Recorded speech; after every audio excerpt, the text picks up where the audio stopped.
Kaya magkano sa ubod? 20 lang. Pwede ba 100 lang? Oo. Posible ka ng ubod natin natin sa native na manok. Okay, so start tayo mag-isa.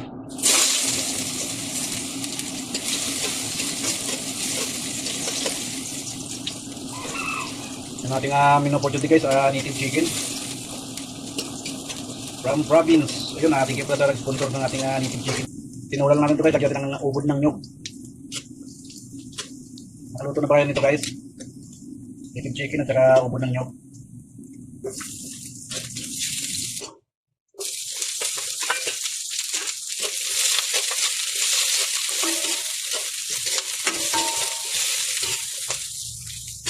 Yung ating ubod ng nyug guys oh.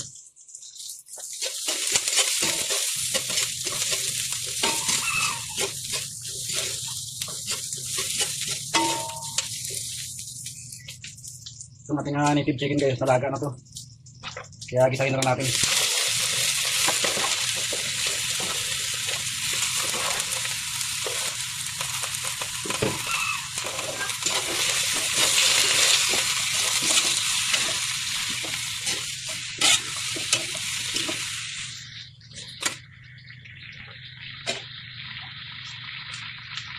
Lagyan natin ng patis guys, para may lasa na.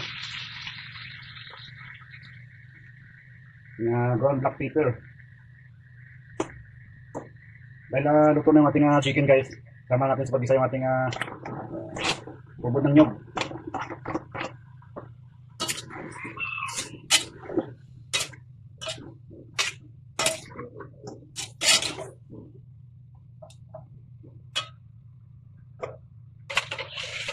Yun, natatakpan na natin saglit.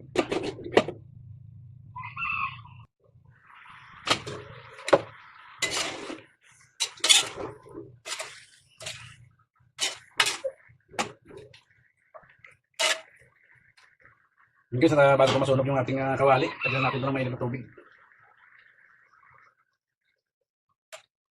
Ito na yung ating pinakasabaw guys.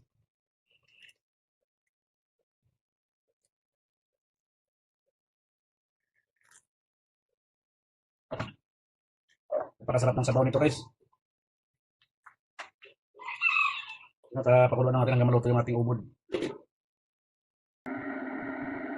Yun na guys, at kulong-kulo na. Wow. Yung ating ubod guys, tarambutin natin ito para lumasa sa ating native chicken. Lagyan natin yung ating lemongrass, yung ating sandag guys.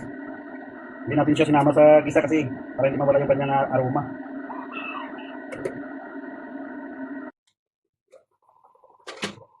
Yun guys, malambot na yung ating ubod. Tingnan natin ito guys, lagyan natin ng konting asin. Ang ating tak-tak-tak. Kunti lang guys.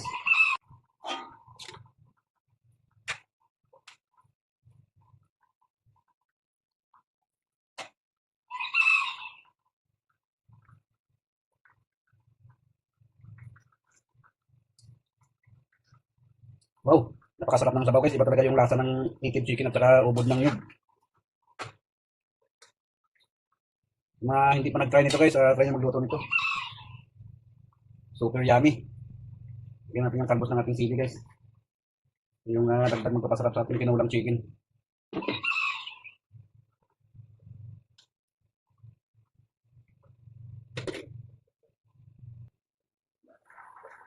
Yun guys, at luto na yung ating tinulang chicken sa ubod ng nyug. Yun, ready nyo ng mga bagay guys at kain tayo.